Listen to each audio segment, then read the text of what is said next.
Hello, everyone, and welcome to the afternoon, day two of CSCON.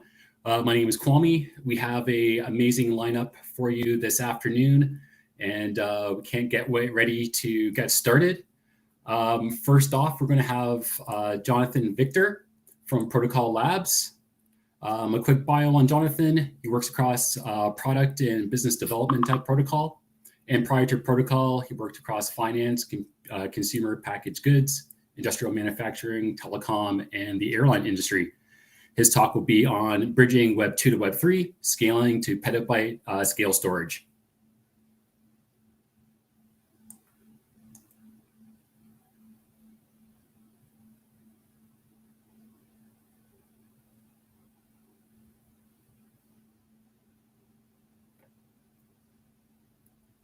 And come up on board whenever you're ready. Hey, Jonathan. Hey, how's it going? Thanks for that intro. Awesome. Are you ready, bud? I think so. Can you All see right. that okay? I'll drop. Awesome. Hey, everybody. Thanks for joining. So yeah, I actually slightly modified the title for this talk, though I think both are roughly true. Yeah, so bridging Web 2 to Web 3, one of the most important problems that we have. I've renamed it to enabling internet scale storage, but truthfully, this is both one and the same. But maybe you'll see why I sort of wanted to go this other direction in a second. So maybe to kick off, it might be useful just to give some background on Falcoin. So Falcoin is a decentralized storage network. You sort of see our mission statement here, where the goal is to build a storage network that's designed to store humanity's most important information. In order to do that, we need something that can operate at the scale of literally the internet, which we view as one of the most important resources just for all of humanity and upgrading knowledge. And so Falcoin itself launched a little over a year ago. If we're sort of play back what's happened, the way you can sort of think of Falcoin is first, it's an open storage market where anyone can offer storage capacities to the network. The network itself is cryptographically enforcing an SLA that says, hey, if you as a client come to purchase storage services off this network, we're going to make sure there's some level of quality of service. Proofs, we enforce that through our crypto economic model. But you as a client can then interoperate with anyone who's offering these storage services. And it's really like an Airbnb of storage. In this last year, actually, this slide is out of date as well. I made this about a week ago. We've onboarded now close to 15 ebibytes of storage. And if we wanted to contextualize that, it goes like gigabytes, terabytes, petabytes, ebibytes. So 13, 15 ebibytes of storage. That's about like 150 cerns. So like quite a lot of data capacity.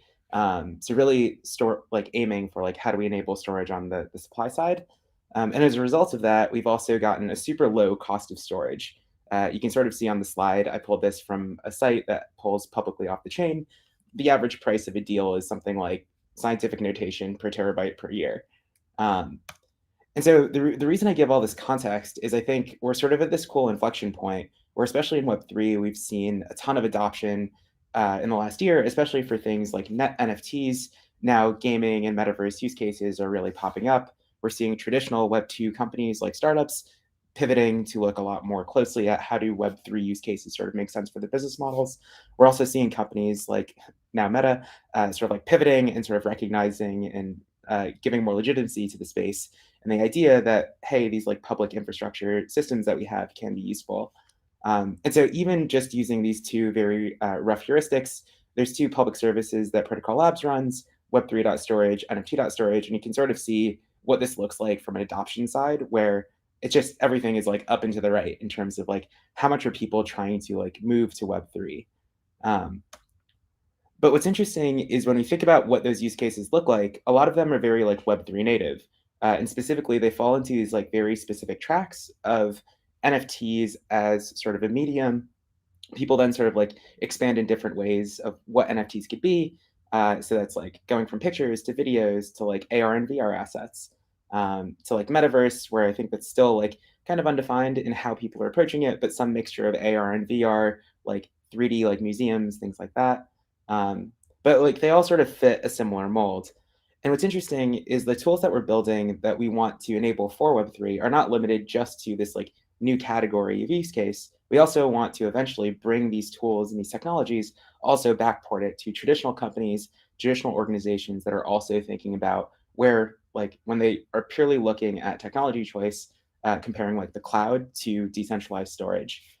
So today, what I actually wanted to talk about is a little bit more about my experiences, especially in the last few months, talking to folks more from the traditional side and trying to educate them about Web3. So really just highlighting like what are the challenges that I've sort of seen in the field, and where that sort of lands, both on the education side, where there's room for us as like a community to really push the ball forward in helping bring Web3 to a different set of users that aren't just looking at it for NFTs, but also looking at it in just more traditional contexts.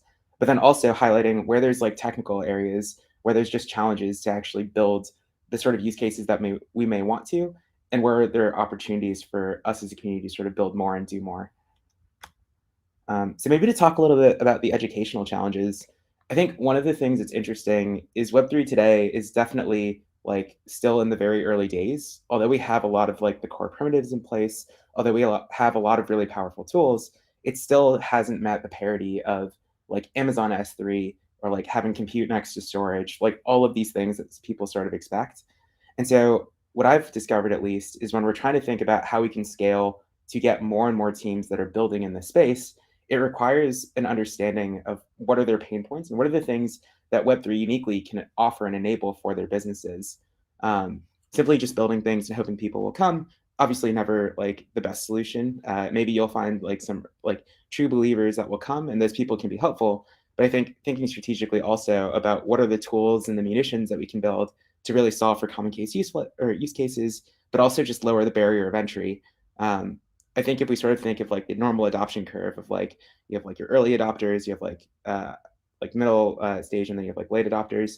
I think one of the early sort of observations here is inside of the Web3 community, we have all of these people who see the future, who are willing to like sort of eat glass in order to make this stuff work and build the tools that will make it easier for other folks to adopt. And there's certain places where like being able to dive in together with some of these Web2 institutions, we can actually convert them into those types of early adopters if we can help share some of the vision. So I think one of the early things that I sort of realized is there's a huge gap when people hear Web3, they sort of like have this like filter in their brain and just trying to like break down what are the places where it's not decentralization for the sake of decentralization, it's focusing in on what are things that may be a challenge, whether it's cost pain points, whether it's literally just like fear about lock-in with a specific service provider, any of these challenges, just identifying what those things are and being able to communicate specifically to them. I think this goes in a little bit to the second point where each org has a different pain point. I think the places where the cloud has traditionally really done well has been in like very enterprisey contexts. But when you start looking a little bit closer, you recognize that there's actually like a long tail of use cases that are quite important that have been underserved. And we'll talk about a few of them in a second. But this is actually the place where I think Web3 uniquely, because of how it's architected as public infrastructure, has an opportunity to really fill a niche and where like we potentially as a community can go evangelize. And then I think the last thing is really just understanding where people are coming from. I think Web2 today, one of the problems is if you haven't really gone down the crypto rabbit hole, if you haven't really looked at these technologies for yourself, I think a lot of folks just sort of like see everything sort of as like one unified brush. I think there can be skepticism about like, what is it all just sort of like Ponzi schemes, whatever else? And so identifying like where are the places where one, we can help convince them otherwise, or two, enable them to run low risk experiments where they can sort of just touch the metal, see for themselves. And then once you're able to like align around things that are actually providing value for them, we can like drive a wedge through that and grow it from there. Of course, all of these are really on the educational side, where it's like more of like, how do you solve the people side of this problem? If we really want to get to like mass adoption, it's not just about building the right technologies, it's about convincing the humans that are like building those technologies to also adopt. And so I think really on the educational side, these are probably the high level things that I've taken away. But I think one of the more interesting things also is going through this effort of trying to get like a bunch of different organizations to start just throwing massive data sets into Falcoin. There's tons of technical challenges that I think get a little bit under the hood, and it really highlights where there are opportunities to build up more and more infrastructure. So one of the things that sort of came up here for us at least was identifying how we can translate basically the tooling that enables people to just like plug into their existing infrastructure. I think this comes in a number of forms. A lot of times people think just purely just like an S3 API is all things or the only thing people need. But when you start talking to these different teams, it really gets into the weeds of like, what is their full data management lifecycle? For some of them, they have data movers and other like integration points, and finding out like what is the actual weeds of their business? How does it operate? Where are places where it will make sense to just dump things out to Web3 to get the same sort of archiving or the same sort of like storage layers with the right guarantees that they might be expecting, on top of maybe the more higher order of things like S3 interfaces that can enable easier integration as well. The other thing that was also interesting that sort of came out is storing large amounts of data is quite different if we're trying to really get to like J-shaped adoption curves. It's quite different than I think many people might realize, where once you start talking about petabytes of data and really trying to store large volumes, you run into a bunch of different problems, including just traditional internet problems of how do you even move petabytes of data around. And so it sort of highlights also where there's room for more expertise to be built. We've actually had community members sort of step up in this way to help figure out some of these problems, where if you're trying to like move a petabyte of data, it actually can be more effective to just ship hard drives. Being able to do that effectively then also requires building tooling to make sure that you have the right data integrity. You can still maintain like trustless properties throughout this like life cycle of this process. But it really just shows that the supply chain of what we're talking about can get really deep in the weeds. And then the last thing that was sort of interesting that popped up as a challenge was identifying what are the different retrieval flows that people really want and how we can lower the barrier of entry there. People have started building tools around this, things like Estuary that use hybrids of IPFS and Falcoin to really tackle both of these together. But as a result of this, we're seeing places where, although Falcoin has like more room to improve as things like the retrieval market are built out, there's other tools that can fill the gap and provide value today. So that was a lot, but maybe I'll talk about some of the teams that we've been working with and some of the cool things that they're enabling, because I think it can also potentially inspire some of the ideas where there might be more other applications that can be driven as well. So I've classified these into two groups. I call some of these Web 2.5 and some of these Web 3. Web 2.5 is really just taking traditional organizations and getting them to dip their toes into the waters of Web 3. It doesn't mean that they've moved wholesale over, but it's finding use cases where there's places where Web3 is kind of uniquely positioned to provide value. So the first one maybe I'll talk about is with a bunch of researchers from the Max Planck Institution, from Columbia University, also some of the folks who like run Conda. Really, this actually started as sort of an accidental thing. So in the climate community, there's a data format called ZAR. This is like a multi-dimensional array format, and it's used quite commonly to basically like capture, when you do like a field study, you have like location data, you have all the sensor data that you have a bunch of different parameters. ZAR is just a file format that's commonly used for analysis, for like structuring the data for analysis. And what's interesting is in the climate community, you have this like multi-tenant problem where you have like NOAA, which is a government organization in the US. They have petabytes of data that they make openly available, but every institution separately will go do their own field study. They'll collect their own data. And there's a question of how do we make this data more accessible? And so like one solution to that problem is the sort of like manual peer-to-peer thing. This is actually what many of the researchers do, where they will like send data to each other on hard drives, or they'll like ship it over the web in different forms. But that has its own level of fragility of like, who makes sure that there's always going to be a copy of this stuff if we want like a corpus of all of this knowledge. Of course, the other option is then maybe we would just put it all in the cloud. There's actually an initiative to do this called Pangeo Forge. But then there's a different question of who pays for all the storage. And especially if we're talking about something that's collected from like 40 different research universities that are all like working collaboratively together, like who fits the bill for like the storage costs, who fits the bill for like the bandwidth costs, and especially when all of these institutions have their own latent capacity, are there ways that we could better use this? So the big idea and the interesting insight where Falcoin and IPFS potentially have an opportunity to help here is we have these massive data sets that all are like accessed by like this global community. And using something like Falcoin, we can actually allow each individual university to sort of pick and choose where they want to operate on the spectrum of like consumer or supplier. If they have data sets that they want to offer to the network, they could host it themselves. They could also just push it to this scaling solution that we have of public infrastructure, of an open provider market.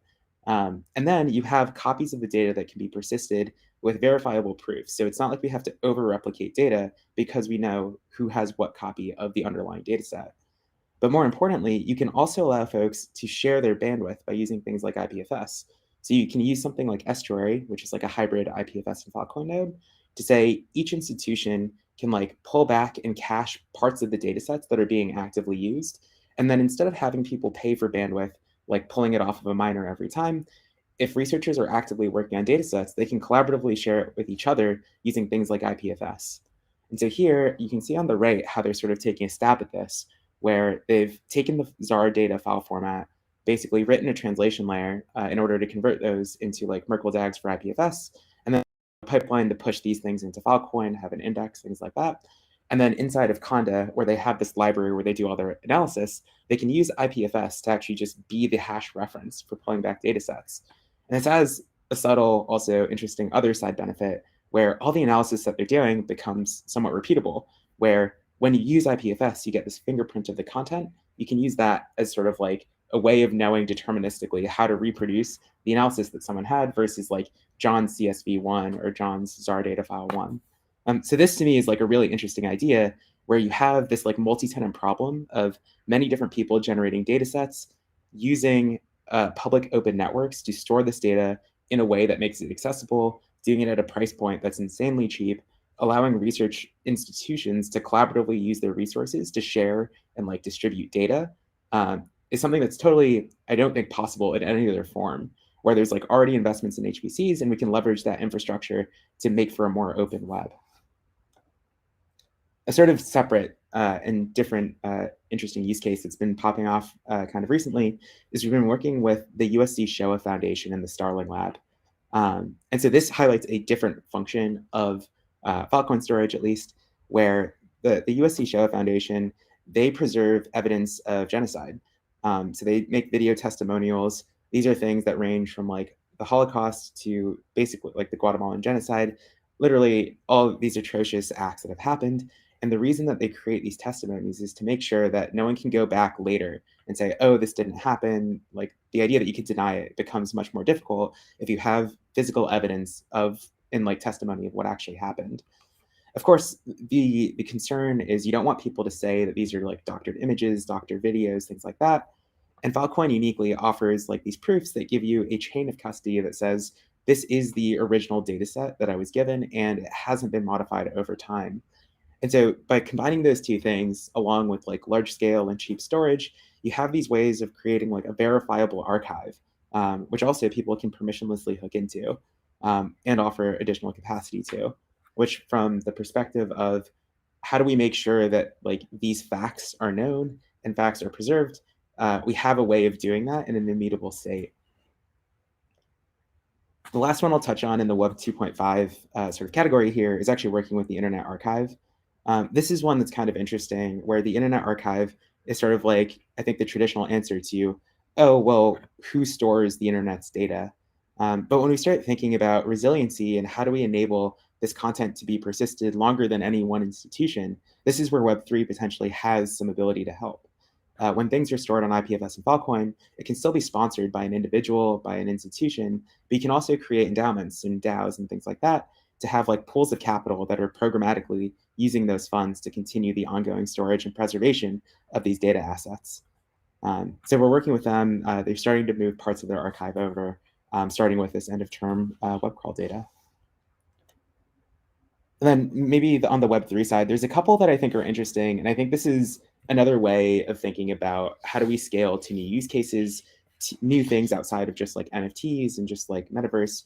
And this isn't to, I spend a lot of time thinking about this too, but really just highlighting like we're at the precipice of where these technologies can be used. And so really interesting and compelling ways that people are tackling this. So one I wanted to highlight here was Absentia. So this is a DAO that's working on building a scientific ecosystem to better enable data collaboration, coordination, and democratize funding. So primarily, actually, Absentia is trying to be a science DAO, where people can pool funds, they can have researchers that are working together in a more community-driven way, but you can use decentralized file storage as a resource for enabling access for things like open science. So when we start thinking, just like the czar data sets, how do we make sure that we have access to this like fundamental foundational knowledge? The cool thing that we have with Web3 is the ability to have these like programmatic ways of funding, more community-driven, incentivized models for actually sustainably keeping these data sets alive and making sure that they're being made accessible for others as well.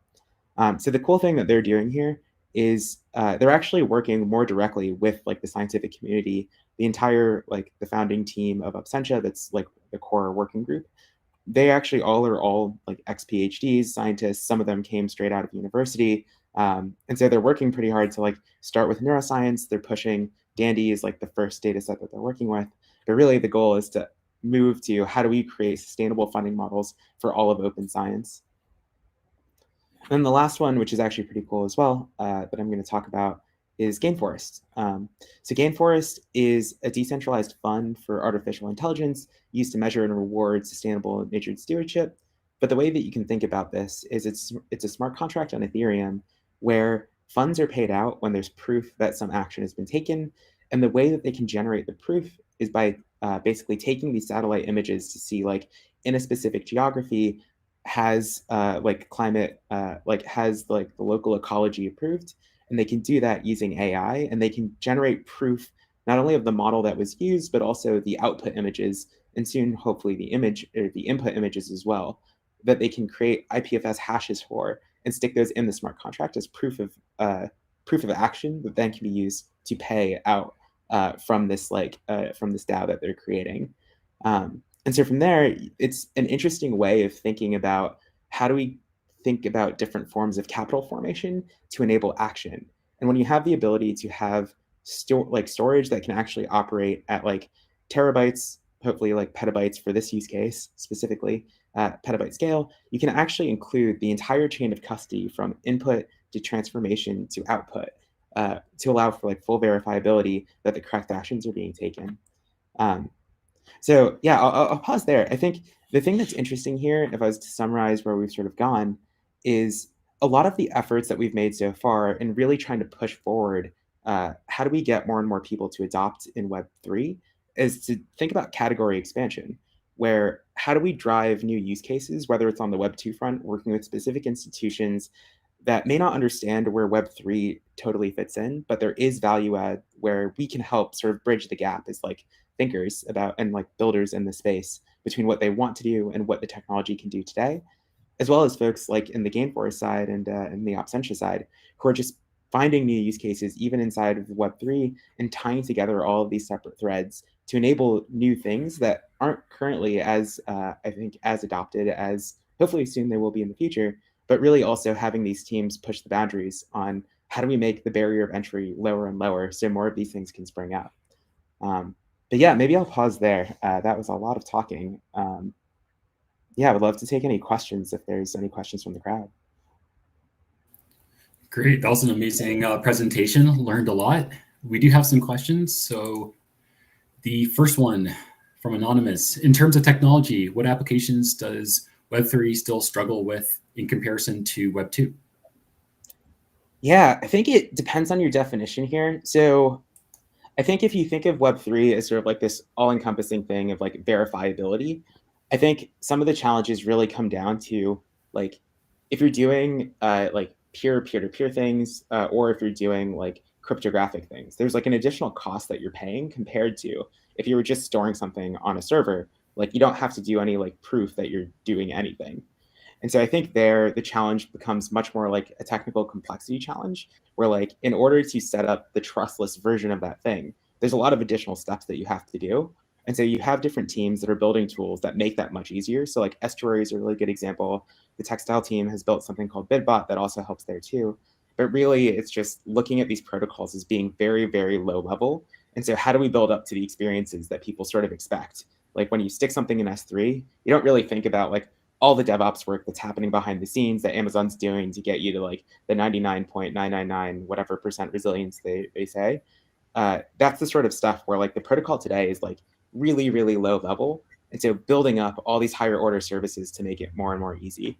So So I think, yeah, to sort of summarize, where does Web3 struggle in comparison to Web2? I think the cost of trustlessness is still quite high. And I think the things that help are we have economic models that can help subsidize that cost. And that's where, like, even though like storing on a Falcoin today, it can handle large capacity, it can do it at an incredibly cheap price point. It's much more complicated than just storing on like normal Amazon storage. And so I think there it requires like people who are willing to take that hurdle to make that work. So that's where I would say like there's more of a struggle. It's like we just need to get the UX way better on all of this stuff. Awesome. Okay, second question. What are the largest pain points collectively for people hesitant about migrating from Web 2 to Web 3? Which one should we tackle first? Cost, DevX, UX, and keys, mnemonics, etc. Yeah, I think it really varies. So one of the funny conversations I had with one of these universities that I was talking to was I was talking to like the head of their IT department. He was actually super excited about it. And he was like going through procurement and trying to convince them about like, we're going to manage crypto and keys and all of that. It's just like a conversation that we're not ready for. And I think the big opportunity to like onboard a lot of these orgs actually is just enable them to do stuff without having to get as in the weeds, where like with trustless primitives, we can actually build a lot of the services that they need where they can like use IPFS, things like that, create fingerprints of their content. They can push stuff to Falcoin. But if they can do it through someone who's like helping set up the deal for them, you can use like an aggregator or something else. Like you can sort of like get to the point where you create value. And once you create value, you can have that conversation with like procurement. So I'd say like the main things that we need to do is just really focus in on where are places where like, yeah, we can like, I would say simplify the UX as much as possible. Because I think my pathing of the best way to convince people, make the UX as easy as possible. They'll onboard, they'll derive value. Once they derive value, we can convince all of the other like people in that chain, like, here's why you should do X, Y, and Z thing, including like care about managing keys. There's always going to be more people pushing the ball forward on things like more intuitive hardware devices, things like that. But I think up until we can get them to just experience the delta of saying like, look, you want to switch providers from like X thing to Y thing, and you don't have to change anything in your app. It just kind of works. Like that's the sort of thing that I think can really make a big difference, or helping them see the value of here's like verifiable proofs that give you the ability to like say, if this thing goes down, how do I automatically just trigger another copy of that data to be there?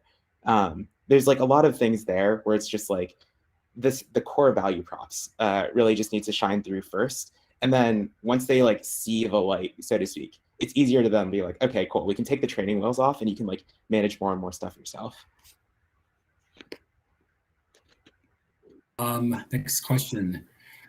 Provenance of data, information, and news source is an increasingly critical issue, especially when it comes to misinformation. How is Falcoin IPFS helping when it comes to that? Yeah, that's a really good question. So I think Falcoin and IPFS are partial answers to this question. They are not the complete answer. I think the thing that they both offer, so each of them offers different primitives, and those primitives can be combined with other primitives in order to get to like the full knowledge graph that I think we sort of want. Like I think for a lot of these things, part of the problem is we have like different state about like what was said, when was it said, all of that detail. And the cool thing with something like Falcoin is we're able to push things into like a blockchain, and we can say with proofs, like we can see like, this is when this asset was created. This thing hasn't been modified. If someone's debating the veracity of an image or like a video, like we can actually see, and like, especially with, there's special phones now.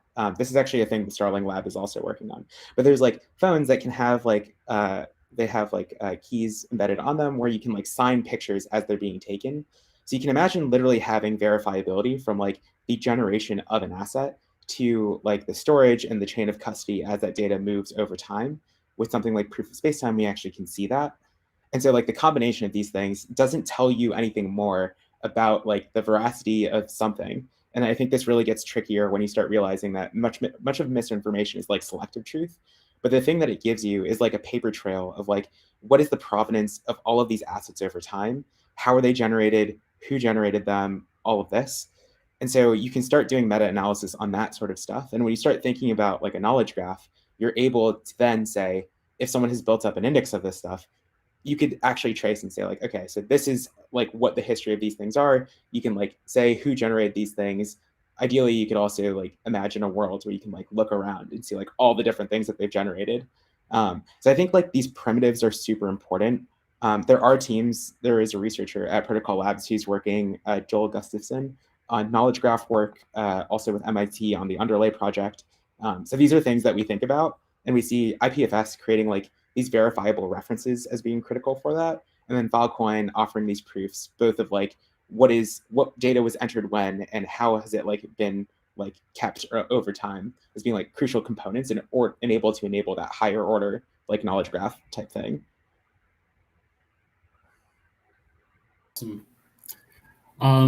Next question. Does Falcoin integrate a permission layer as of right now? Once you have the CID, anyone can access the data. Does Falcoin integrate permissions? So Falcoin doesn't have a permissions layer right now, but I think this would be a great idea if someone is interested in building it. This is like the sort of thing, there are teams that are working on things that are sort of similar to this. So the Kiko team has built something called Nevermind. There's like a bunch of different stabs at the apple, but I think this is a really important problem. Falcoin itself as like a base protocol is pretty unopinionated. Our view is if you let users choose, then they can sort of define how they want to like build all the higher order services on top. But again, this goes back to my previous point where it's like Falcoin is like all the way down here. Like it is a super low level protocol. And so I think the thing that we want is to build more and more of these services that sit on top where, yeah, permissioning is a really important use case. I think today Falcoin most easily does very private data, like encrypt, erasure code, do all the stuff. So like it is hard to read unless you know all of the information about the thing you're trying to get, as well as it does very public data really well. But doing that in between requires more design, which it's not impossible, but hasn't been built yet. Next question from Tippy 5-star. From your many conversations and experience, what's a real-world metaphor analogy for how IPFS Falcoin works that helps non-technical people bridge the knowledge gap? Yeah, so I always start with IPFS because I think it helps motivate everything.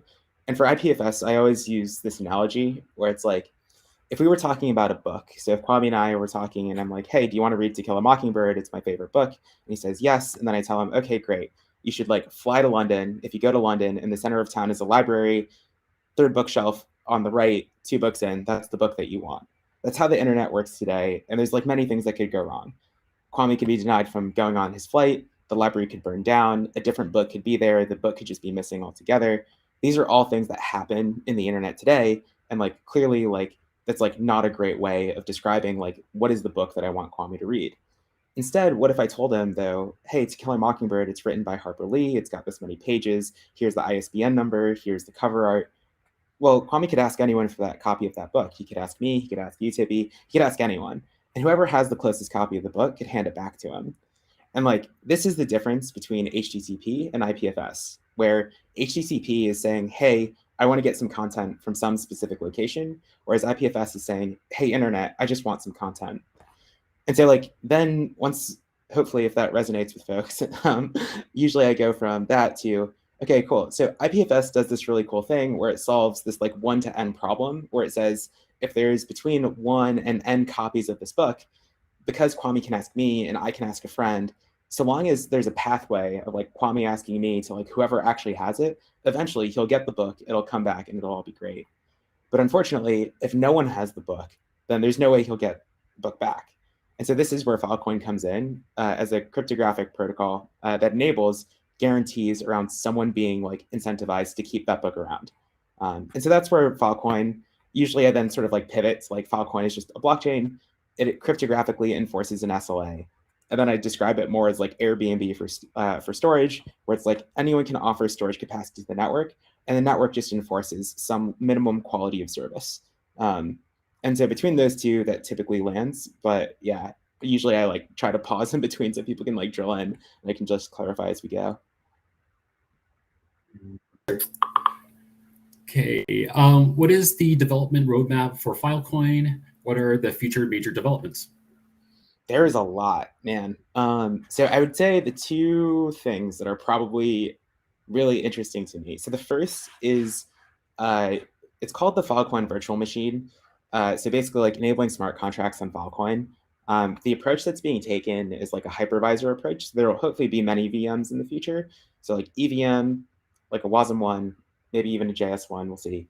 But the idea with smart contracts on Falcoin is our goal is to enable sort of like, I mean, as I said at the top, like how do we preserve all this information? And Falcoin today is like very like deal based, and it should be deal based, where it's like, here's a term where I deterministically can say your content is persisted. But if I want to do more interesting things, like I want to be able to say, as a miner, I know you're a very good miner, so I want to offer you a cheaper cost of capital, so you don't have to put up like the full amount of collateral because that's really expensive.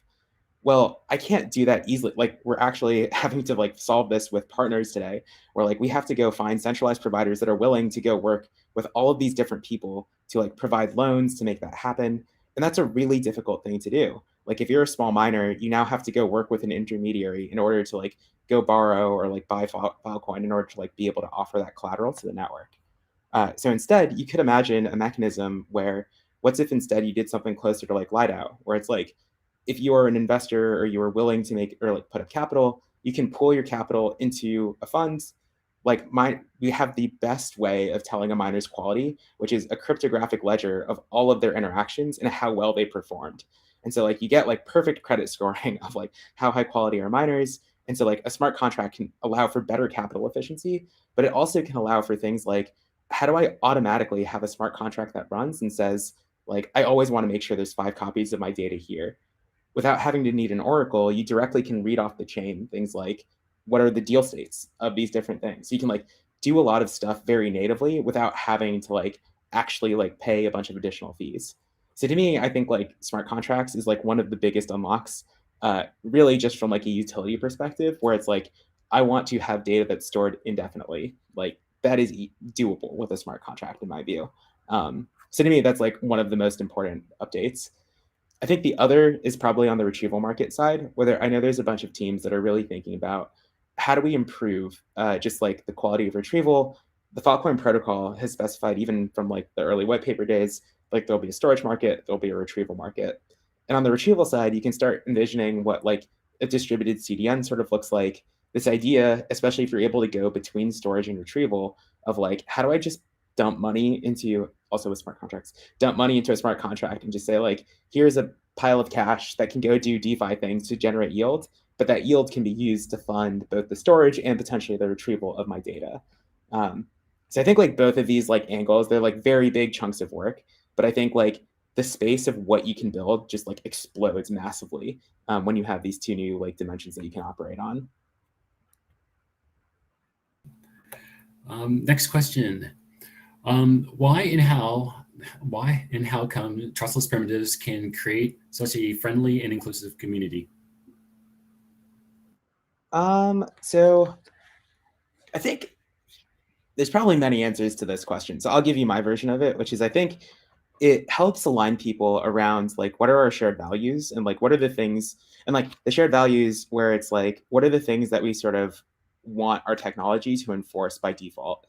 And I think like trustless, the irony of the word trustless is I think it sort of like demarcates the line of like what is the technology enforcing versus like what are like humans enabling. And so I think you could look at DAOs as like a really interesting example of this. Is like a DAO, although there might be smart contracts involved, is still very much like a human thing.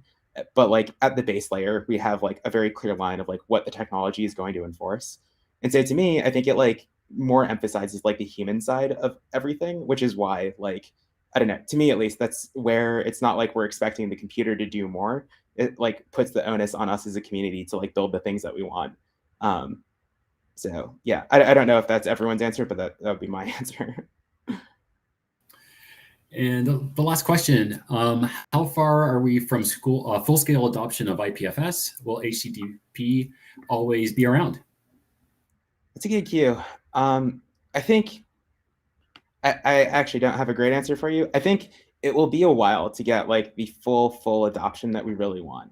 Like we want every browser eventually to like have support for IPFS. And I think doing that is like you have to convince a bunch of, and there's people who are working on that. So like folks like Dietrich, but like in order to get that to happen, it's like there's like committees of people, there's like external groups, some of whom are like crypto skeptical and Web3 skeptical. And so like there is just like a social consensus thing where it's like we really have to keep pushing to like educate people and make them understand like what is the actual value prop of these things. But I think like as I am blown away with how far things have come. Even I've been at Protocol Labs for 2.5 years. And like in that time, we've gotten like Brave, Opera, and like you slowly are seeing more and more of this happen. And like these conversations are like just becoming easier. So like I can't give a great answer to like what does full scale adoption even mean, but like the thing I sort of see is like the desire to have these conversations and the fact that we have so much enthusiasm around this space is making the conversations easier and easier, which I think means that there's just like acceleration. To the second part of this question of like, will HTTP always be around? Yeah, I'm actually not a maximalist in that sense. Like my view is like I use people who have talked to me before will have probably seen me do this thing with like 3 axes before, where it's like my view of Web3 is not like sometimes people describe it as like Web 1 was eaten by Web 2 and then Web 2 will get eaten by Web 3. And like I actually don't see it being that way. The way I sort of see it is like we have like different dimensions of like Web 1 is like read, which is 1 axis, Web 2 is like read and then write is like 2 axes. And like every application we've had is like operated in this like 2-dimensional plane. And like now we have this 3rd dimension of like verifiability, trustlessness, whatever you want to call it. And like the thing that's interesting is that gives you this like new efficient frontier that's like a curve as a surface, not just like a 2-dimensional line. And like to me, that's where there are applications where HTTP may make sense and like will continue to be used. But I do think the verifiability is the part where I think we'll probably see more and more things that have like CIDs and like IPLD like hashes, just because it provides interoperability with all of these other ecosystem tools that people are building. And so I think as that sort of like snowballs, we'll see more and more of it. But they may still use HTTP depending on the context and like, yeah, specific use cases. Answer, and it kind of reminds me of that term you were using, Web 2.5. It's kind of like that intermediary in between those two parts. I think that is it for questions. Jonathan, that was an amazing talk, and yeah, we will get ready for our next speakers. Thank you, guys. Thank you again. Okay, next up, we are going to have Redwan Meslam and Matthias Seitz. Redwan is a product manager at ChainSafe, and Matthias is a Substrate Rust team lead. And their talk is going to be on cross-chain messaging, a use case with the Pyte index. Thank you, Kwame. Okay, I'm gonna hey everyone, share my screen. I think what's that? Hello, Matthias.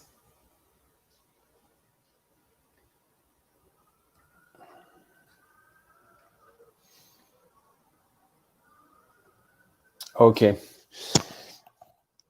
Kwame, is this okay? I cannot see like the screen right now.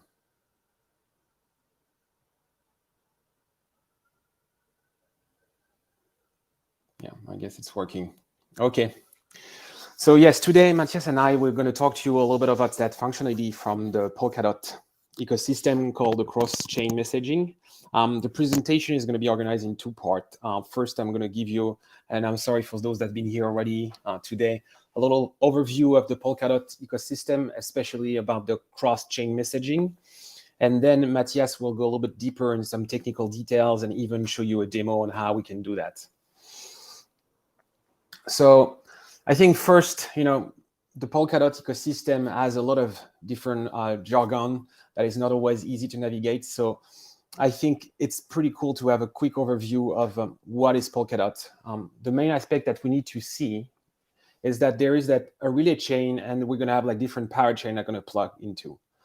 Polkadot is designed in itself to be like a layer 0 blockchain.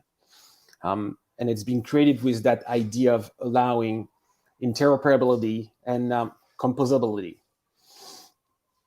So with that in mind, then here, Polkadot, you might have heard of Polkadot with the dot. Kusama is a canary network. It's a kind of copy of Polkadot with some different rules of governance that allow faster development. And a testnet, Rococo, the one you're going to see later when Matthias is doing a demonstration. So on the Polkadot, you're first going to have the relay chain. That's going to be that central nerving system of the environment, which is going to have like the security, the governance, the proof of stake, and the on-chain updates. This is really like the core of the Polkadot. On top of that, you're going to have different parachain that are going to be created. Think about those parachain are almost like independent blockchain with their own rules, their own tokens, and they can have like very, very specific build. XCM, the cross messaging, is going to allow us to format message between the relay chain and the parachain, and also within different parachain. Here also I want to mention a little bit about Substrate. That is going to be the development framework. To use an analogy, very fetch, but think about Substrate as a form of library when you're going to have like different library that you're going to be able to use. Those library would be palettes. There are going to be different functions that you can actually compose and build your blockchain with those different rules. I put it here, the Polkadot.js, because for those that are not familiar with the ecosystem, we're going to connect to that later. And it's just really like the web interface and the gateway that allows us to communicate with the chain. So because what is important here to understand XCM and cross messaging is like what is unique from a parachain to another one. Here is a two example that I'm going to show you of how you would build your parachain. Here is an example with Noodle.io. But you have a set of different palettes that are going to have different functionality that you're going to then integrate to your parachain, and then you can also develop your own. So in that case here for Noodle, we're going to have like some vesting. We are going to have some like different offenses that are going to be programmed inside the parachain in the blockchain. That if you go to, for instance, Centrifuge here, they're going to have different aspects. They're going to integrate NFTs. They're going to have like some different type of election. This is really to show like the parachain are going to be very independent blockchain with their own logic. So that brings us to Pint. What is Pint? Pint stands for Polkadot Inter-Network Token. Easy way to put it into is think about that is going to be a form of ETF for the Pint ecosystem. Right now, if you look at all the hundreds of projects and those are going to be deployed on Polkadot, if you want to invest, it's going to take you a lot of time, and maybe not all the liquidity provider or investor there, they want to put that effort and that work. Pine is going to allow to actually gather interesting projects that have been selected by the community within an index and within like one token that's going to be a Pint. Now, how this interact with XCM and how it's going to allow us to talk about this. A quick overview of really like the macro process of Pint. On the left side here, if you have some different liquidity provider, or let's say I want to put some dot into the Pint index, I'm going to insert like those dots in the Pint index, and then from there, some of those dots they're going to be staked based on the value of the dot and some different like mechanism of calculation, which is not the theme of that presentation today. I'm going to get some Pint in reward. But what happened is also, we could imagine here, I put token 1 or token 2 because Pint is not in production yet and all the project that no one has like officially signed it. But we could imagine like, for instance, mover. I have some mover and I want to stake those movers. I think maybe mover is like, I think it would be Moonbeam, but I think it's, yeah. So on the Polkadot ecosystem, so Moonbeam token, I can like kind of like provide those tokens into the Pint index and then get some Pint in return. And this is allowed because of the cross-chain messaging of the XCM. This is really a functionality that would not be possible otherwise, and we would have like to develop like way more complex engineering bridges to be able to do this. And that leave me to actually give the floor to Matthias. That's going to dive a little bit more into details of what is the XCM format and how we actually implemented this in Pint. I'm going to turn off my video and I'll let you present, Matthias. Thanks, Redwan, for the introduction. Yeah, as mentioned, I'm Matt. I'm team lead for the Rust Substrate team here at ChainSafe. And I want to talk to you basically about XCM and provide some kind of short technical overview, and then wrap things up with hopefully successful quick demo. So first and foremost, what's XCM? It's the Polkadot cross-chain consensus format. And it basically allows parachains to send messages between each other and communicate with other chains within the same network. And it's really built on top of these three pillars here, the core principles are called. The first pillar is that you get guaranteed message delivery with XCM. So as long as the target chain produces healthy blocks, then you can be ensured that the message will be delivered. Then you have trustless delivery, which means that Polkadot shared security ensures that the message is delivered correctly. And third part is the order delivery. And this defines that messages will arrive in a well-defined order. So you can be assured that if you send one after another, then they will arrive in the same order. Okay, moving on to basically two kinds of XCM messages within a Polkadot ecosystem. One is message passing between a parachain and a relay chain, which is called vertical message passing. If you remember this figure where you have the relay chain as some kind of ring and surrounded by those parachains, you can see why it is called vertical message passing. And this is used for communication directly between the relay chain and the parachain.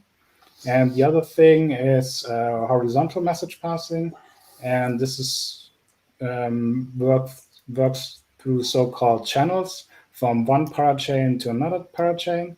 So if both chains agree to open a so-called channel, then they can send messages directly between each other, and only some metadata is settled on the relay chain then. Okay, the most basic use case for XCM is probably transfer of assets, like sending some dot from the relay chain to a parachain. And this is usually called a remote transfer. There is a fantastic blog series available on the Polkadot website. It's a three-part series covering the basics, how fees are handled, how the XCM execution environment works. It's a fantastic read, but I will try to explain how Pint utilizes XCM. And basically for two things. One is, as mentioned, the basic use case, like sending and receiving some assets from another location within the ecosystem. So basic use case is first and foremost sending some dot from the relay chain to the Pint parachain eventually. And this so-called remote transfer works basically in two steps. First, the user issues XCM transaction on the relay chain. Then those funds that are about to be sent to a parachain will be transferred in some kind of reverse account that is attached to the parachain, and then eventually if everything checks out, if the user has enough balance, then an XCM message is dispatched to the Pine parachain, at which point the parachain can be ensured that those funds are actually available. And in the next step, user then can convert those dots that are now available on the Pine parachain in exchange for index tokens. But now those dots that are held in this reserve account are basically idle, and they don't do anything besides sitting there in the account. So another use case for XCM is actually dispatching transactions on behalf of the parachain. So if you're a bit familiar with Polkadot, then you know that Polkadot uses proof of stake. And so we can utilize XCM to actually move those, to actually stake those reserve balance and earn staking rewards.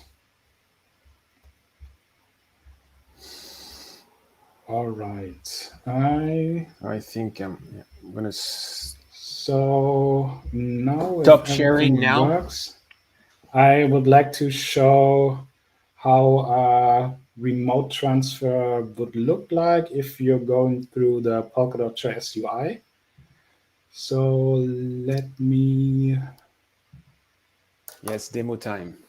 Yeah, hopefully the demo gods are kind today. So what is gonna do, Matthias, is gonna connect to that website called Polkadot.js. Exactly, there it is. Okay, you can see my screen now? Yes.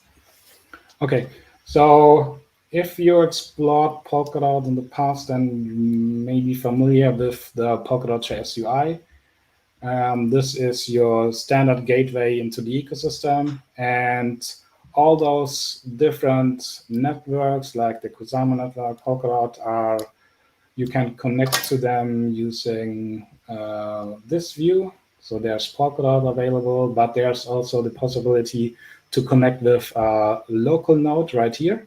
And currently I'm connected with a local relay chain, a local testnet.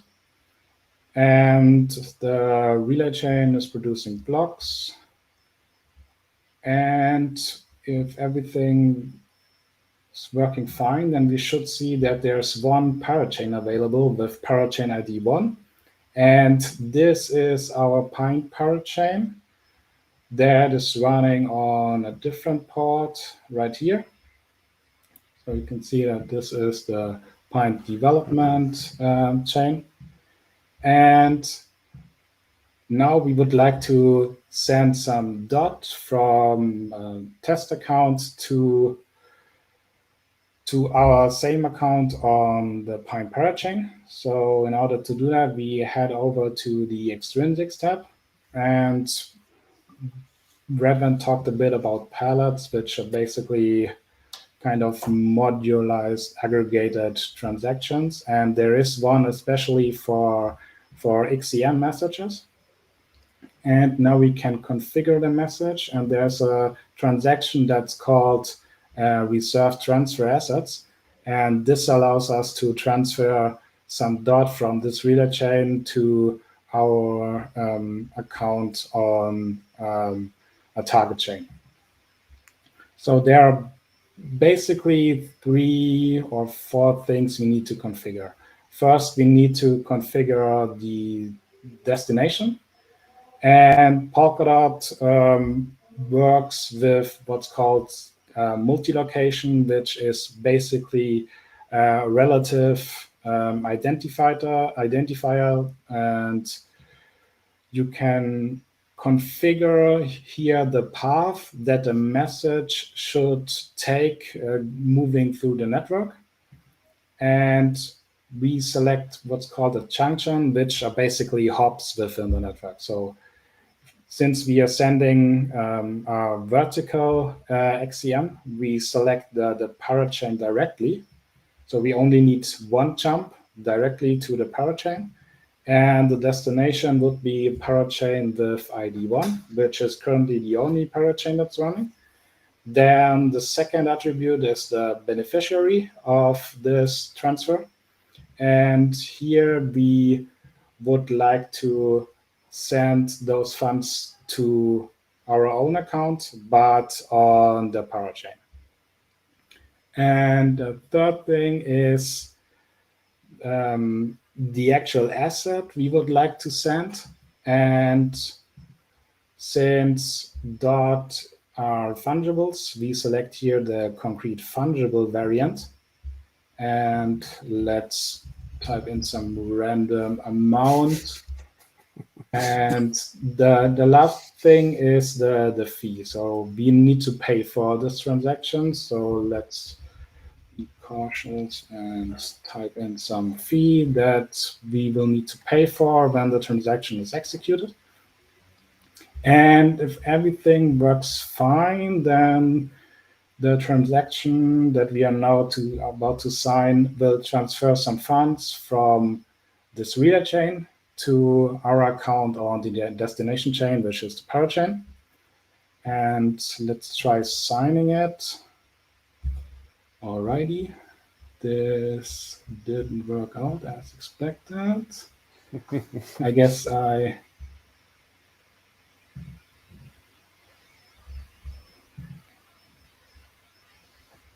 try to reconnect.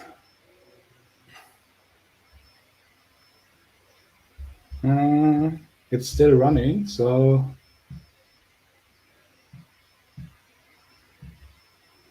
let's hope I can reconnect real quick.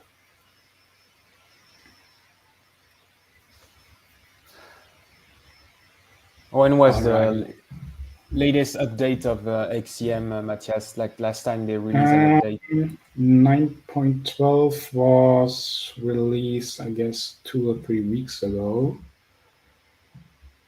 And it's still evolving rather quickly. Let me check that I don't make any mistakes when I reconfigure everything real quick. So we have the destination, we have the target account, and now let's select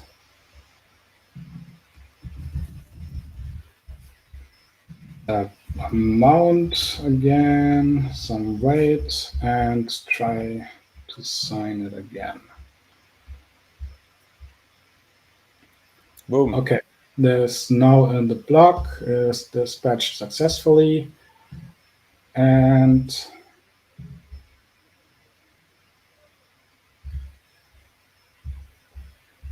now, we're gonna wait on the pint parachain to see those already arrived. Be received, but I guess I have to reconnect as well.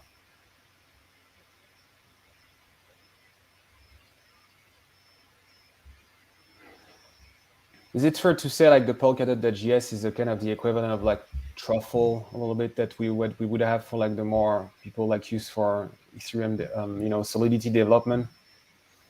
So basically only the UI and not necessarily a testing framework. Mm-hmm.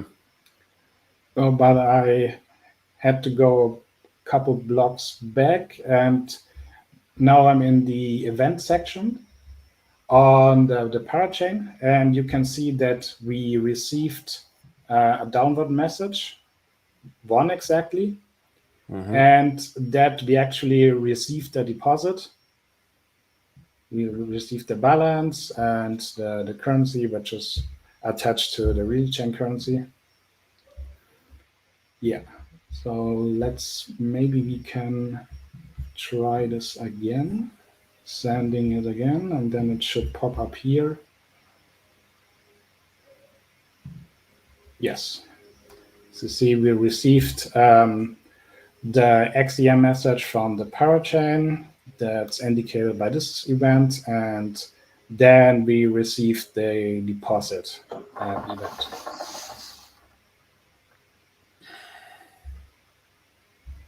Okay. Alrighty. I guess that's all I wanted to show. And probably sure there are some questions that I hopefully can address. Yes, thank you. That was a great presentation, guys. And we do have some questions. I will jump in here. The first one, how far off are we from LPs for Pint? There is no deadline yet or current I think fixed dates.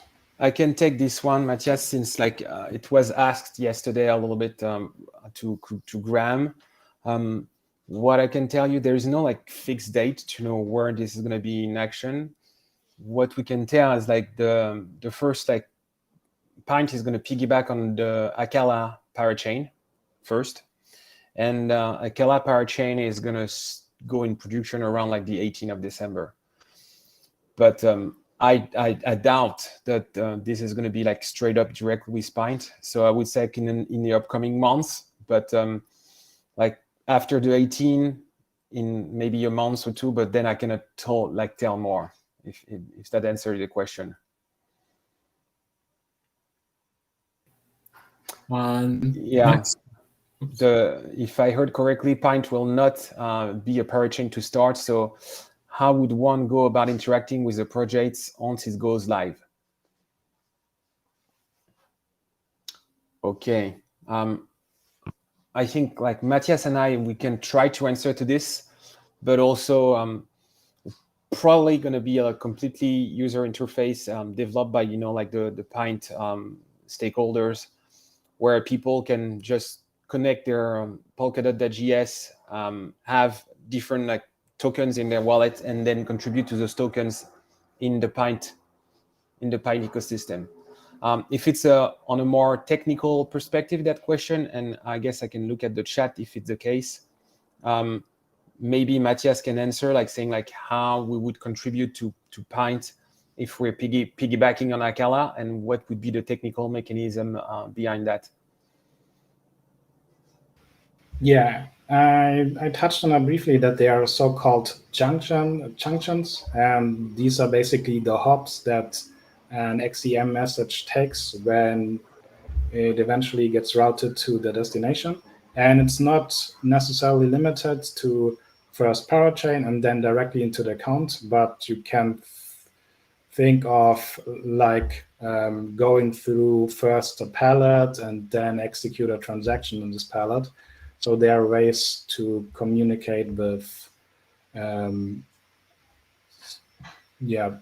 pallets directly, eventual smart contracts as well, and it's not limited to accounts directly. Hope this helps. And then we have another question: how would the demo translate in real life example? I guess let's say I have 100 DOT on my wallet. So first, I'm on my browser right now. One of the most common wallet for Polkadot is going to be I think Polkadot.js. There is also an extension I can add. I had put some DOT in that wallet, and then I would connect to Pint.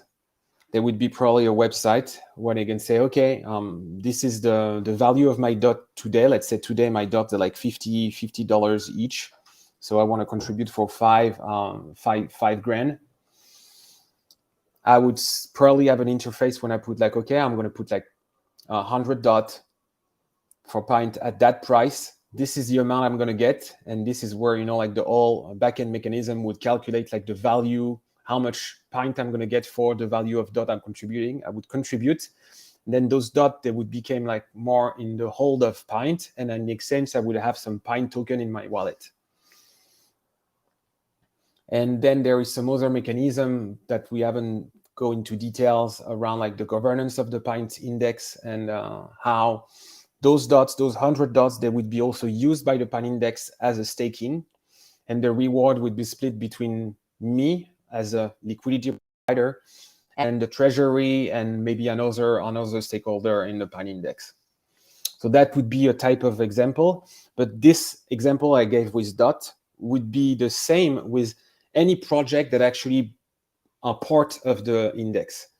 Because let's say right now, Pine Index, you have like you have Akala, you have Imagine Clover, Parallel, Astar, which are like 4 projects of the Polkadot. If those 4 projects, they're part of the Pine Index, every people holding tokens from those projects would be able to contribute to Pine. And then also, since we go into this, but this is more like on the business side, there is also a case from the Pine, like let's say, Matthias Kwame and I, we have a brilliant idea. We're building a parachain, and so, but we need some help also to find some financement for our auction. If the Pine governance, we submit our project to Pine governance, they say, hey guys, we would like you to support us and to integrate into your Pine Index. And if we are accepted, we would come to an agreement that also would become like part of what we call a SAFT in the Pine Index, which means we would get, as if our project win the parachain auction, we would distribute a certain amount of the tokens we're going to have to the Pine Index. So those are a little bit more other mechanism, but I think that gives you like an idea of what we could do. And do you want to add anything, Matthias? I think the original question is how this demo would translate to real life example, and depends. So as with all dApp front end, there are levels of usability. Of course, you could do the same thing with the Polkadot.js library, like creating this transaction, then signing this with your code, and then execute this. Or you can configure it like this in the Polkadot.js UI, or you can bake it into your own custom front end, which is more convenient to use. But basically, you would need to configure a transaction and signing it. Yeah.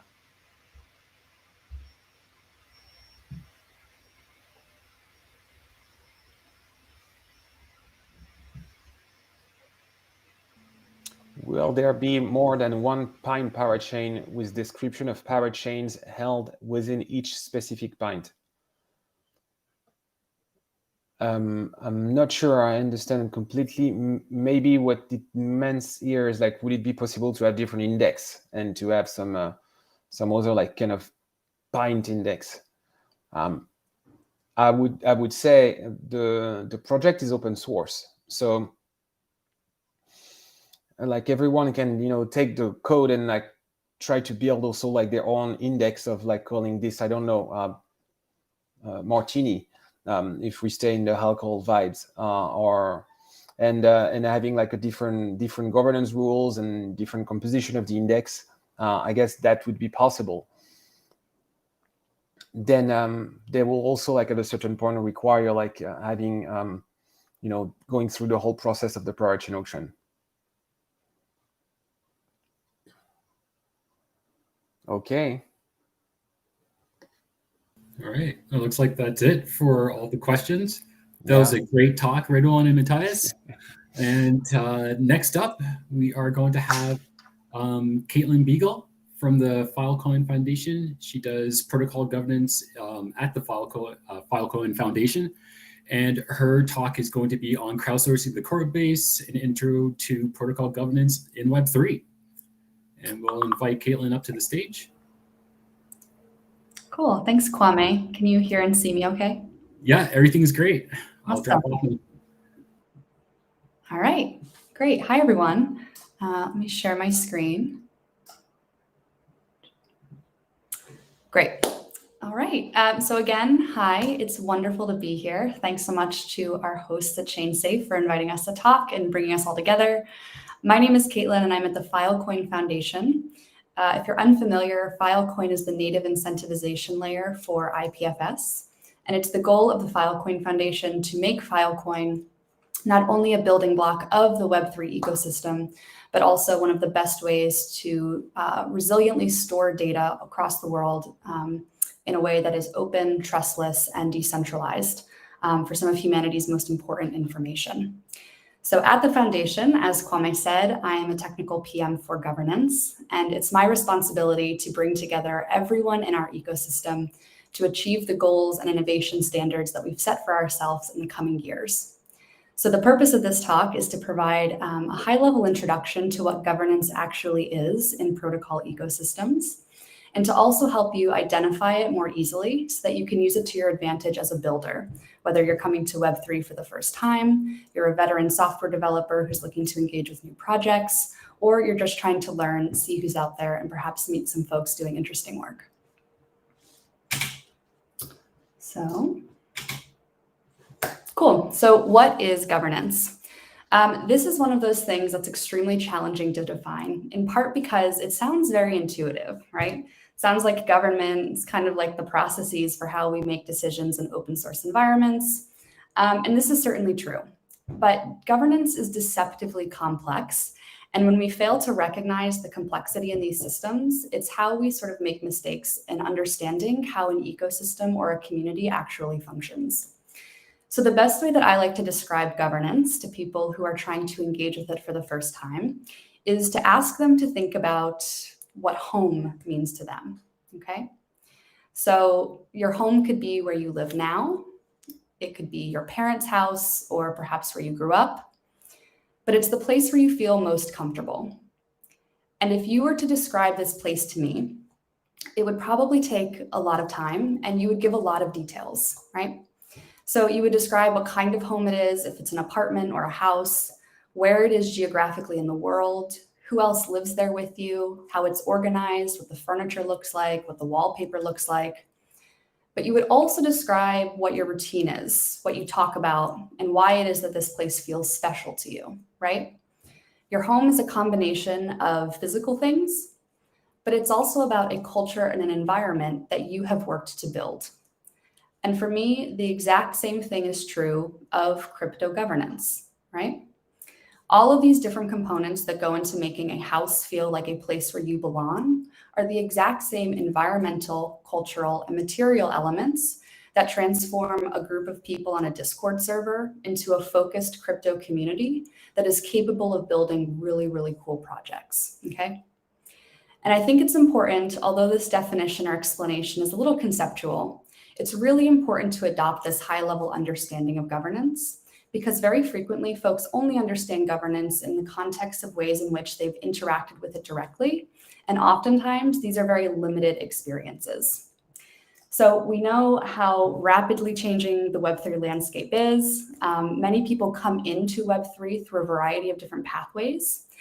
Some, if you're native developers, React developers, JavaScript developers, you've been in this space for a while. You may already be engaged in really complex protocol projects.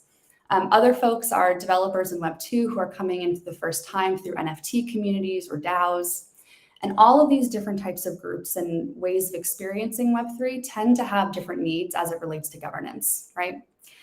As a result, and I see this all the time in Falcoin with new developers and community members who are looking to get engaged, people think that governance is sort of one thing, or it exists in a binary. You either have governance or you don't. You either, have a voting token or you don't have governance at all, right? Governance is either good or it's bad, okay? But it's really important to note that there is no one element of a community or one tool, right, that makes up governance. None of these things in this list, including governance tokens and voting mechanisms, are singularly sufficient or required for actually having governance. Governance is a process that is unique to every single community, and it is always a complex mix, even if it is exacted through specific tools like governance voting. So that being said, how do you go about actually understanding how governance works if it's different everywhere? Well, there's a couple of key questions that I always ask when I get involved in a new project, and which I think do a really good job of framing governance for community participants, okay? So asking who is in our community, what are we trying to do, what resources do we have, what values do we hold, and how complex are our goals? To me, these are the 5 things that really define how governance structures itself around a group of people and defines materially how governance is going to operate in an ecosystem. Okay? It's really important, again, to reiterate the fact that a lot of different groups have different governance standards. And for me, one of the most important of these questions in understanding why something works one way in an ecosystem and some way completely different for another project space is this question at the bottom about complexity, right? How complex are our goals, right? If anyone has ever worked in AI or is more familiar, they may be very well acquainted with the idea that as we increase system complexity, it becomes increasingly difficult to automate the work that we're doing. This is absolutely true in crypto governance as well. And it's why you tend to see projects, spaces, DAOs and DeFi applications specifically, tend to have more automated governance features that are a little bit more explicit and easier to engage with. Whereas lower layer implementations, layer 1 and layer 2 blockchains, tend to have more human-driven structures and organizations. And these can be a little bit more implicit and difficult to recognize right away, okay? Additionally, however, these questions are not always very well articulated in different groups, especially, if you're joining a group of folks who just taught themselves Solidity and want to get a project going. They probably have not thought about governance or really fleshed out their standards.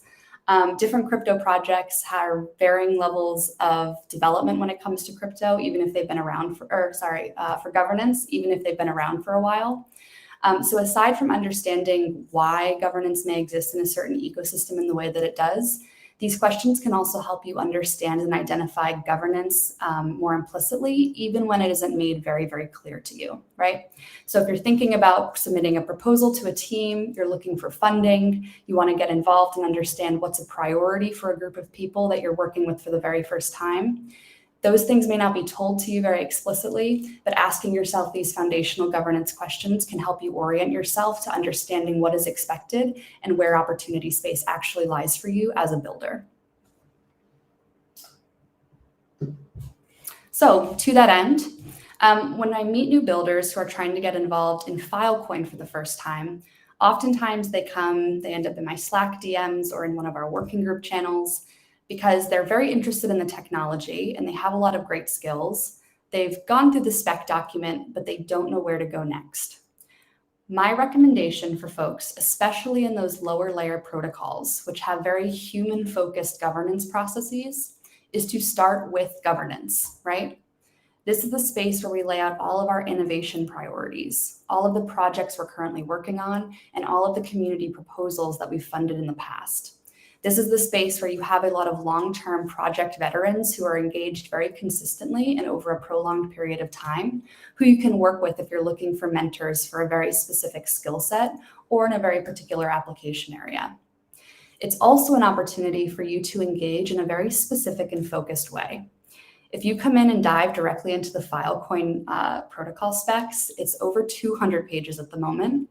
And it is very difficult to really make heads or tails of what's going on in our ecosystem at the moment if you're just looking at some of our technical documentation. Through governance, however, you can see exactly what we are working on currently, where our needs are, and what opportunities and gray spaces still exists. And it's a great way to learn about components of complex blockchain systems in a very focused way. Of course, the specs will always be there for your reference. But again, when we have people who are really trying to learn and dive in for the first time, our improvement proposals, which is a core component of our governance process, is almost always where I direct them.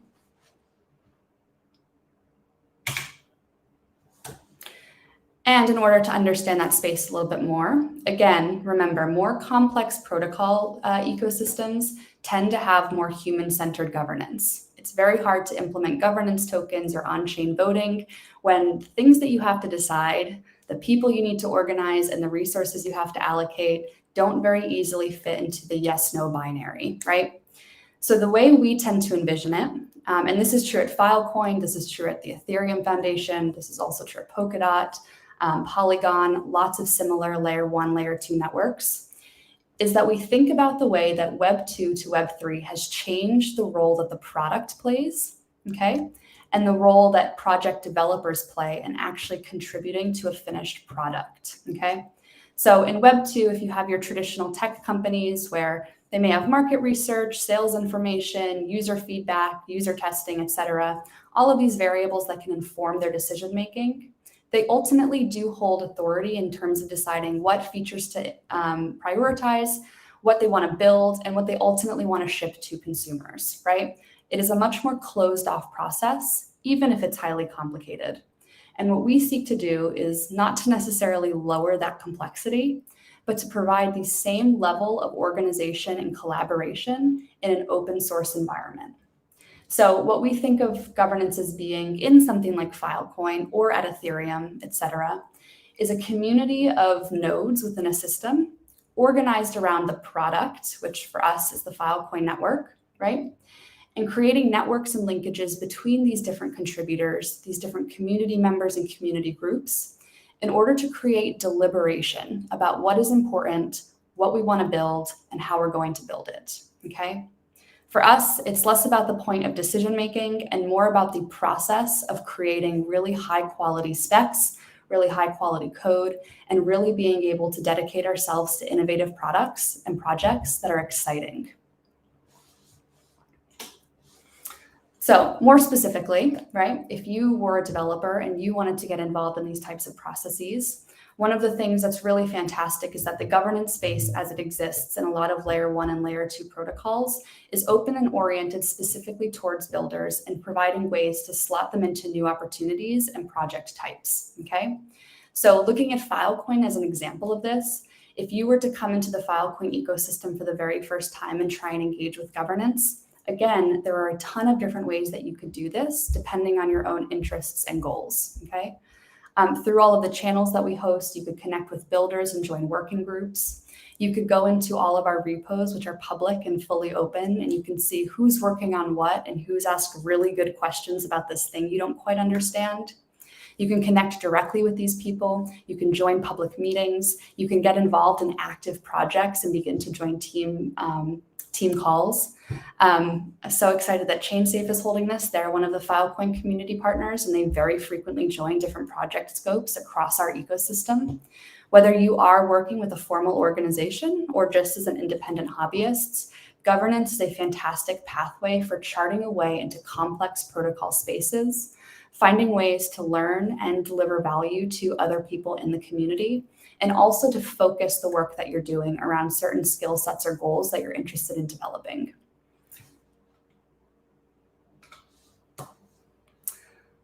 And that is it for now. Wanted to leave plenty of space for question and answers and to also just have a conversation about what governance in the space looks like, how you can use it to your advantage, or really talk through any other questions or ideas that you've been wanting to ask about governance since you've been involved in Web3. But thanks again. Thank you, Caitlin. That was a great presentation. And we do have some questions, so I'll go through the first one. How is Web3 governance different from shareholder meetings in public firms trading on the stock markets? As in, is it just all formalities? This is a fantastic question. So we didn't touch on this. This is a whole other can of worms, but there is space to say whether or not governance in individual communities is good or bad, right? There are shades of gray in how governance is built and executed.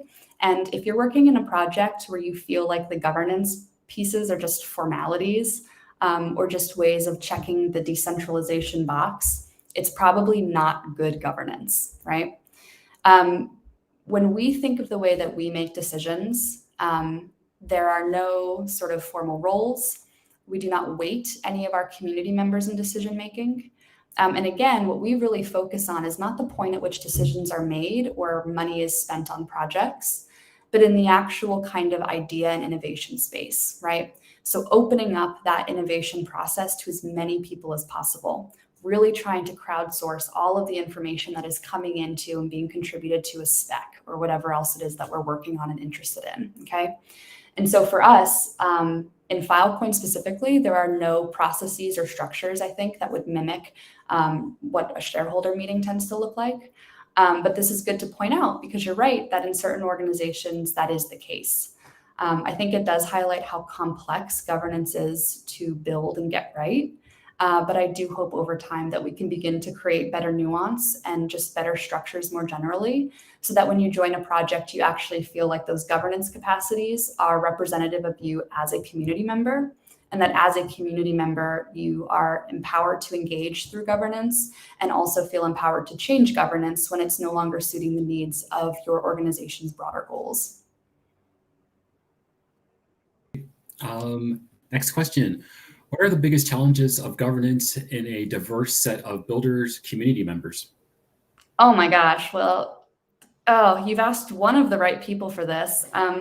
I've seen a lot of people in Web3 describe their jobs as just being professional cat herders. I very much would say this is true about my work as well. And it's really just the classic problems of coordinating really complex development, right? So you have stakeholder groups that tend to form. Again, there's this complexity question. So in ecosystems, DAOs, community art projects, NFTs, whatever, where like the scope of decision-making is a little bit more binary or a little bit more limited, it's much easier. And you oftentimes have individuals just participating on their own. They want to and they're interested. For protocols, the layer implementations, native blockchains, et cetera, the technology is very complex, the learning curve is very steep, and the tech debt is really high. So what we tend to see is our community members are not usually individuals, but they represent entire companies or organizations that are working as a team within our ecosystem. So you have this like scaling of different people, their influences, where they're spending their time. You also have this incentivization problem, right? We have clients, but we also have storage providers, which is what we call our miners on the network. We do have the Falcoin Foundation, which is pretty agnostic for the most part, but we also have a ton of builder collaborators that we work with, R&D labs, et cetera. We work very closely with protocol labs, and all of these teams are working on different things. Understanding who's doing what, when and where, making sure that those opportunities are clear and transparent for others who'd like to get involved, right? This is an open ecosystem. Anyone can get involved anywhere. And trying to maximize people's talents and interests with the goals and values of our system. Very, very challenging task, and one that we deal with in both like macro and micro ways every single day. Next question. Governance sounds great, but what are some negatives or hurdles with it? Yeah, cool. I love this question. So one of the things that I really focus on is getting people to think less of governance as something you choose to do, and rather as something that happens whether you plan for it or not, right? So yes, governance has some explicit features, governance tokens may be on-chain voting mechanisms, what have you, but it also has to do with the culture of your open ecosystem, right? What does your community value and what are they primed to support, okay? A lot of folks think of governance, again, as something that you can kind of turn on or turn off when you have time or capacity, but it's really important to think of it as this more holistic cultural ecosystem that surrounds the work you're doing and can be a pathway to organizing actual development, right? Again, it is super challenging. This is a personal opinion. There's a lot of groups out there that are trying to automate governance and build like very out-of-the-box solutions for governance so teams can kind of plug and play when they want to set up a new project. This is perhaps worthwhile, again, for very simple projects, but it doesn't work for really complex ecosystems because the job there is to coordinate a ton of different factions, groups, peoples, values, all at the same time in order to maximize the quality of what you're building. So I think it's important that people think about governance as this holistic interplay of things. Don't rush into thinking they have to do any one thing to get governance right. You don't have to, again, have a governance token in order to still implement simple processes for aligning people's expectations and work. But do know that, again, it is a huge challenge and it's something that we don't have a really good answer to yet. Next question. How do you incorporate regulations and standards, example, governmental regulations or jurisdiction, specific rules into governance? Yeah, this is a great question. I was actually double booked at this time with a meeting with a bunch of lawyers to talk about the same thing. So I don't know, I'm not there.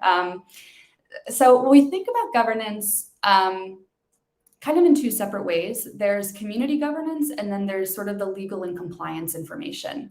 These things don't always overlap. It really just depends on the web space that you're in. And it's much more common with DeFi, right? So if you're working on a DeFi protocol, you're trying to build liquidity pools or create some kind of like yield farming, like swap interface, you have to think about these things because you hold liability for individual interactions within your community.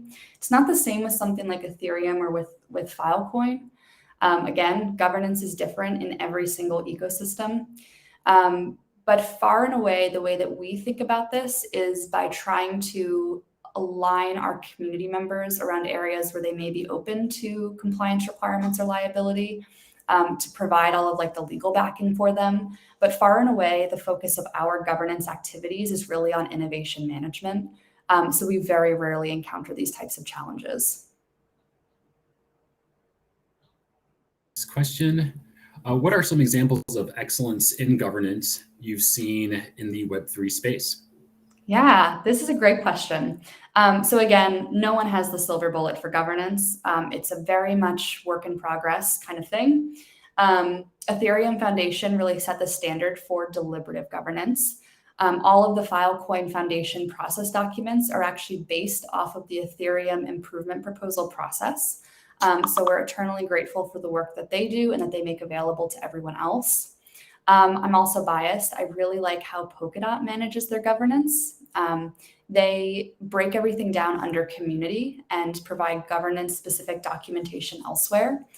But I think the things that make really, really good governance systems far and away, regardless of what type of ecosystem you're involved in, is one, a community that is active, resourceful, and responsive. Long-term community participants who can act as wayfinders, both technically and sort of socially or culturally. They can tell you what's going on, et cetera. And a system and a structure that is flexible and seeks to empower community work rather than work as just a series of rules or guideposts.